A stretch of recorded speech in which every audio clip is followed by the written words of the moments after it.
What's good, y'all? The NBA is headed to Las Vegas. We are officially at the semifinals of the NBA Cup. Earlier this week, we had the single elimination games to figure out what teams would be sent to Vegas. Of course, as we all know, out east we have the Orlando Magic and the New York Knicks, and then out west we have the OKC Thunder and the San Antonio Spurs. So in this video, I wanted to preview those matchups, talk about each team, give my thoughts on who I think will advance to the finals, and just all around talk NBA hoops. It's been a minute since I put up a video, but we are going to be back on that consistency grind, so make sure you leave a like on the video, subscribe to the channel if you already haven't, and let's just jump right into it. I want to start by talking about the Eastern Conference side of it first. That is, of course, like I said, the Orlando Magic versus the New York Knicks. And funny enough, these two teams have already played 3 times in this very young season. The Magic are up 2-1 in the season series so far versus the Knicks, but the Knicks did win the most recent one. And it's kind of hard to figure out if those matchups really mean anything because both teams kind of dealt with injuries. Of course, the Magic, they had Paolo Banchero, Franz Wagner missed both some time in those games. And then the Knicks had OG Anunoby, Deuce McBride miss some time. Regardless, though, these are 2 of the top teams in the Eastern Conference, and it should be a pretty fun one. And after really dive into these 2 teams, I want to start by talking about the Orlando Magic. And unfortunately, they will be without Franz Wagner in this matchup. He did hurt his leg versus the Knicks in one of those matchups I previously were talking about, but he did avoid some serious injury. You know, it looked like it could have been a knee ACL type of situation, but I believe they said he only sprained his ankle somehow.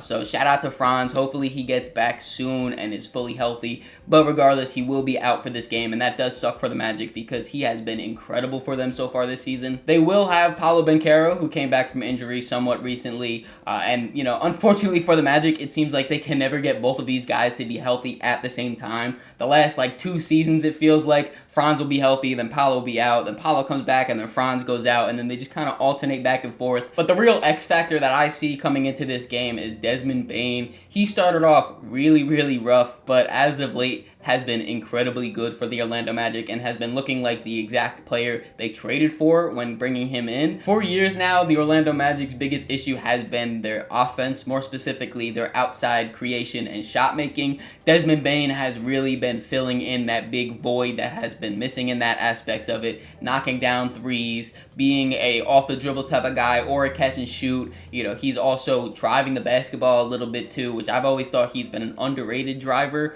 You know, a lot of people look at him almost solely as a jump shooter, but I really do like how he can get to the rim as well. Just all around, he's been super important for the Magic's offense, and I really like when they run those 3-guard lineups of Desmond Bane, Jalen Suggs, and Anthony Black. I feel like the versatility of the 3 of them allow them to run those 3-guard lineups. You know, you have Anthony Black, who's 6'7", he's got the size. You have the defensive intensity of Jalen Suggs, and then you have just the dog mentality, I guess you could call it, of Desmond Bane that allows them to really run those 3 guards out there and not give up much size, much defense, or much of anything, honestly. And obviously, I love what Anthony Black and Jalen Suggs bring defensively. Both of them are really intense, physical, get up under your skin type of perimeter defenders. But offensively, what I think makes them work so well is their ability to just be incredible finishers both with and without the ball, whether it's them driving to the paint and finishing or just off cuts. You know, they see their man take a look over and they just dart to the basket. Again, they both have pretty good size and it allows them to just be incredible finishers. And when the Magic run so heavy through their point forwards of Franz and Paolo, it's important to have your guards play off the ball well, and both of those guys,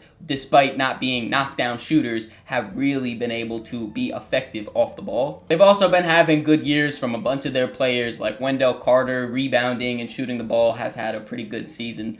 You have Tristan da Silva, who brings a lot of shooting and length for them. Goga Bitadze off their bench being a great backup big, just bringing a lot of energy, rebounding, rim protection. You know, they have a really well put together team, and it's all put together behind their defensive identity, and it really has allowed them to stack these wins up and be the great team they've been so far. Now let's move over to the other team in this matchup, and that is, of course, the New York Knicks. I do think it is going to be an interesting game because these 2 teams are kind of polar opposites in certain ways. I was just hyping up the Orlando Magic about how great their defensive identity is.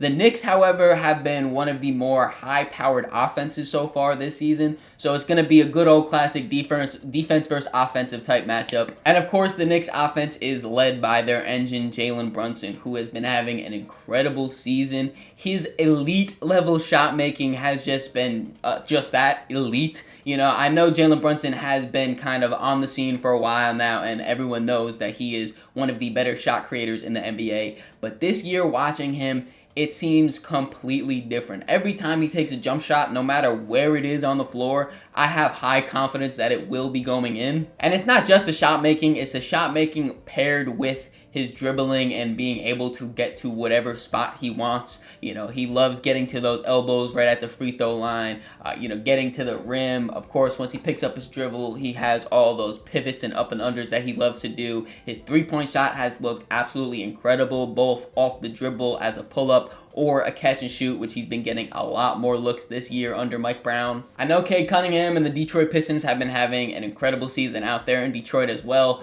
but I think Jalen Brunson is still here to stay as the #1 guard in the Eastern Conference. Of course, it's not just Jalen Brunson willing the Knicks to victory every night. He does have help. Shout out to Mikal Bridges, who is having a fantastic bounce back year. Last year, his first year under the Knicks, he was having a little lackluster year. It wasn't a terrible season, but it wasn't great, especially coming off the 5 first-rounders that the Knicks sent out the door for him. It was a little underwhelming. This year, though, all of that is out the window. He's looking like a completely new player, averaging career highs in rebounds, assists, steals, and blocks per game. And defensively, he is just all over the court, both as a point of attack defender, as a help defender, just in the passing lanes, forcing turnovers. He legitimately is like a free safety out there, just covering so much ground with his incredible wingspan and his instincts, just doing everything defensively. And I already mentioned the career highs that he's having in certain categories. You know, his passing has definitely taken a little bit of a jump in my eyes. And then also, one of the biggest things about his game that pissed me off last year was he would get to the rim, and instead of going up for a layup, he would take like a little 2-foot fadeaway, like 5-foot fadeaway, super close to the basket, but instead of just going up, he would fade like that. This year, he is not scared of taking free layups anymore. He will actually go to the rim and finish at the rim. He last year was one of the best finishers in the NBA. This year, that rate is still at that high level, but he's taking way more of the layups. So I love to see that. Thank you, Mikal. Then you have his wing stop partner of OG Anunoby, who again is one of the better wing defenders in the NBA. He completely will take players out of games. And on top of that, he's having one of the best three-point shooting seasons of his career. When you talk about attempts and percentage, he is knocking that 3 ball down. Speaking of knocking shots down, Josh Hart is also shooting, brace yourself for this because I didn't really believe it either, 39.8% on 3-point shots. If Josh Hart is able to shoot above 36% from 3, I mean, it completely changes the Knicks as a whole. You know, last year, their offense really started to struggle once teams realized they could just put their 5-man on Josh Hart, leave him in the paint, sag off him, and it kind of just mucks up everything. If Josh Hart is able to make teams pay, and he has so far, it completely changes things for this Knicks team. Really, the only player that's not knocking shots down for the Knicks so far this season is Karl-Anthony Towns. He definitely has struggled a little bit with his scoring efficiencies, but outside of that, he's been having a pretty solid season. Of course, rebounding, he is one of the more underrated rebounders in the league, I think. And surprisingly enough, he has been having a okay defensive season. And I want to be very cautious when I'm saying this because I don't want you guys to think that Karl-Anthony Towns is out there looking like Rudy Gobert, just locking down paints or anything. But he is able to deter at the rim a little bit. You know, he's able to use his size. He still has those big-ass feet and is not able to really operate on the perimeter as well as you would like him to. But he has been looking better than last year. That's all I can really ask for. So once those shots really start falling, he will be on a whole nother level again. With all that being said, though, when the Knicks and the Magic face off in Las Vegas, when it comes down to it, I do think that the Knicks are going to be able to pull this one out. I think it's going to be a relatively close game, but I do think the Knicks will win by 8 points. That'll be my exact marker right there. 8 points for the Knicks. I do think that it's going to just be a little too much for the Magic to overcome the loss of Franz Wagner. I know they've been dealing with injuries, but the Knicks are relatively healthy. The only guys they'll be missing going into Vegas will be Deuce McBride and Landry Shamet. So obviously neither of those guys have as big of an impact on the Knicks as Franz Wagner has on the Magic. So I'm just going to side with the healthier team here, and I do think the Knicks will advance to the Cup Finals. Now moving on to our Western Conference semifinals, we have the OKC Thunder going up against the San Antonio Spurs. I'm going to just get right into it and talk about the Spurs. They have been very surprising to me, not the fact that they're good, but the fact that they're good without Victor Wembanyama. Obviously, before Wemby went down, he was an MVP candidate, a Defensive Player of the Year candidate, looking like one of the best players in the entire world. Then he went down, and everyone was kind of thinking, myself included, like, all right, the Spurs are going to take a step back. Obviously, he is such an important part of their team. When any team loses an MVP-level player, yeah, they're going to be worse.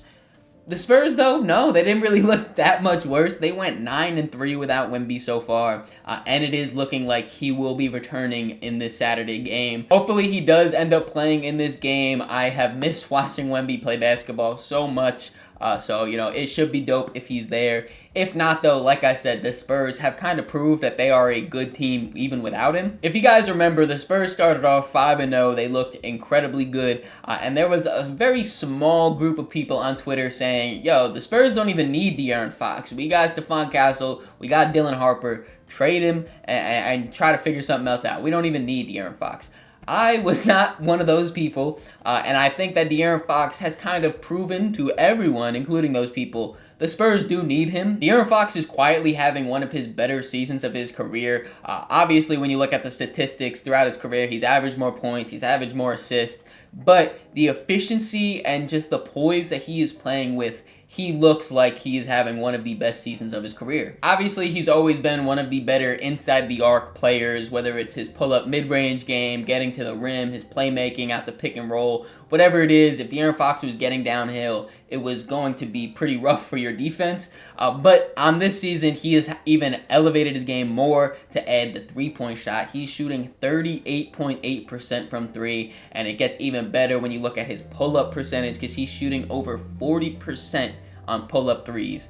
Incredibly hard to guard De'Aaron at that rate. If you have to watch for the pull-up three, you have to watch for him blowing by you. You have to watch for him hitting a little step back in the mid-range. He is turning himself into one of the more unguardable guards. I also want to give a shout out to Keldon Johnson, who also has been quietly having one of his better seasons. Again, statistically, he's had better ones, but just his impact coming off the bench for the Spurs has been immaculate. He's definitely on my short list for Sixth Man of the Year. I know there's a lot of good candidates out there, but I love that he is just this 6'5" interior force, just getting to the rim, finishing at will, grabbing rebounds, skying in sometimes and just fighting them away using his really strong body. Shout out to Keldon Johnson. Then you have guys like Devin Vassell, Harrison Barnes, Julian Champagnie, all having incredible seasons, shooting the ball, just spacing the floor for everyone else. Guys like Stephon Castle, Dylan Harper, Luke Cornett, Jeremy Sohan, even De'Aaron Fox and Victor Wembanyama, if you want to throw them in there,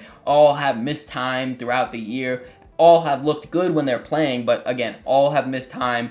And the Spurs still look like one of the better teams out west. It completely blows my mind. I thought they were going to be good this year. I wasn't sure they were going to be able to take this big of a jump this early on. They really are one of the best teams in the West. They're one of the deepest teams in the league. And now with Wemby coming back, I really do think that their ceiling is super, super high. And now the team that they're going to match up against in this NBA Cup semifinals, the OKC Thunder. I don't even know if dominance is the word to use here. They are just straight up slaughtering the league right now. They legit are in contention for one of the best teams of all time. You have the Bulls, you have the Warriors, and this OKC team really might be in the contention of that when it's all said and done at the end of the year. Shai Gilgeous-Alexander has turned himself into a near-perfect offensive player. Obviously, when you think of that, you think of a guy like Jokic or maybe a prime LeBron or something like that. But when you just look at Shai Gilgeous-Alexander and his ability to score the basketball, I legit don't know how you stop him. He never seems uncomfortable out there. You could try to bump him off his spots. His dribble is tight enough where he's able to stay on line, get to wherever he is, rise up above the defense. He's 6'6" in a guard's body. He's got the length too. He'll shoot over you, just go over, take the contact, obviously. Super smart player, knows where to go and what he wants to do with the ball at all times. He legit is just one of the most efficient basketball players we have ever seen. I'm going to read you off what he's shooting right now. He's shooting 56% from the field, 45% from three, 88% from the free throw line, while averaging 32.5 points per game and 6.5 assists. Oh, and I forgot, he's only averaging less than 2 turnovers a game. Like, that is really unfathomable to be that elite of an offensive player while barely making mistakes. You're not turning the ball over, you're not missing your shots, you are just hooping. And what's even more impressive about this is the fact that he was doing it while being pretty much the sole creator on this roster. Shout out to AJ Mitchell. He definitely stepped up a bunch, and that's kind of saying it lightly. He really stepped up a lot, though, with J-Dub missing the beginning of the season.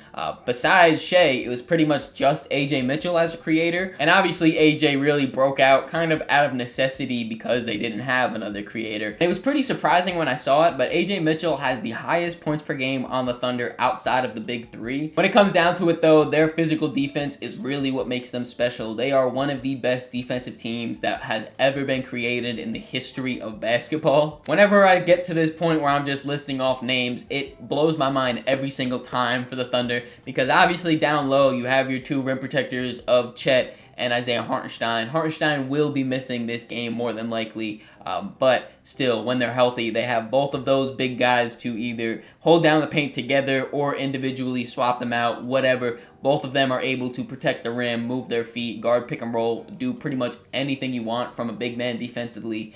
And then on the perimeter, it gets even better because you have Cason Wallace, who's leading the league in steals right now. You have all-defensive team member Lou Dort, all-defensive team member J-Dub, all-defensive team member Alex Caruso, Shai Gilgeous-Alexander. I don't think he's ever made all-defensive, but he damn sure might make it this year. I don't really know.